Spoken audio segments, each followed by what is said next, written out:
two ways of making an instant chart in Microsoft Excel. Firstly, highlight the area that you want to chart.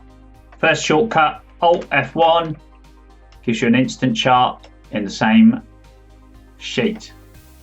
Secondly, highlight the area you want, F11 on its own, a new chart in a new sheet.